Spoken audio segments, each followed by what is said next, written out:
Hi, this is Dave Aquino with Value Charts, and this is the free video for Tuesday, November 10th, 2015. So I am looking at Amazon today on a 1-minute chart, and I wanted to show you, again, how we can use the MQ pivot trend indicator. You can see that by these dots right here, these circles. And not only do they indicate like a neutral low or a bearish trend, but also changes in that trend. And what's very interesting, I know that I talk to a lot of traders, and sometimes they have difficulties identifying points of inflection.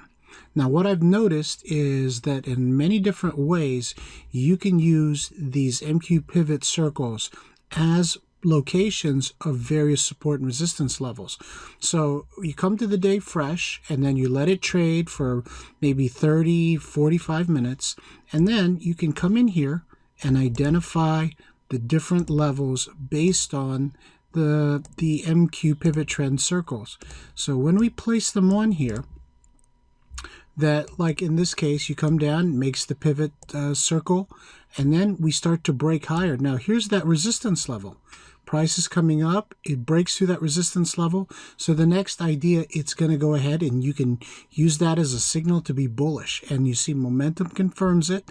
It continues higher. So we go from 650 all the way to 655. That's potentially a $300 plus move in Amazon. And then once we hit these MQ trend dots, we stop, we actually pull back, we consolidate.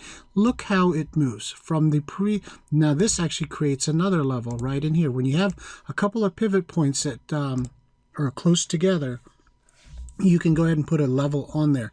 So we break higher, retest the MQ trend dots, come back down. Where do we come back down to? This support level based on this blue pivot circle here. And then momentum confirms, goes back up, actually has a squeeze here. We break, and we break this to the upside. One last move higher, a last kiss move to retest. You notice how momentum does not even change slope. We actually break and continue higher all the way to this high. Now you can go ahead and say, you know what, that's a new resistance level there, support level. And we break higher, then we pull back, we consolidate. You can see how that sticks right to that support level and then breaks higher one more time. We got a double top basically here, and then we basically pull back. One more attempt to break this support level, can't do it, and there we go, going higher. And what I see later on in the morning, or right here, this is about 130 and 120. Notice what we're doing. We're finding support on it again.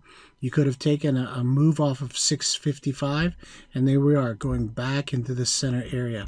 Now I know I just put the support and resistance levels based on these smaller swings in the morning, but you can see you can leave them on there, and it allows you to continue to trade very well and know where the support and resistance levels are. I mean, that's even just one way of utilizing it. You can use this for credit spreads on an hourly chart. That same idea. You can use the MQ pivot dots to actually create trend lines, and then watch for breaks above and below those trend lines. So again, MQ pivot is an indicator that we are releasing this month. There's going to be a lot of opportunity to trade with it.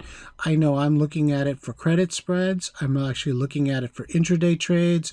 I'm looking at it for debit spread targets, as well as in both individual stocks and ETFs.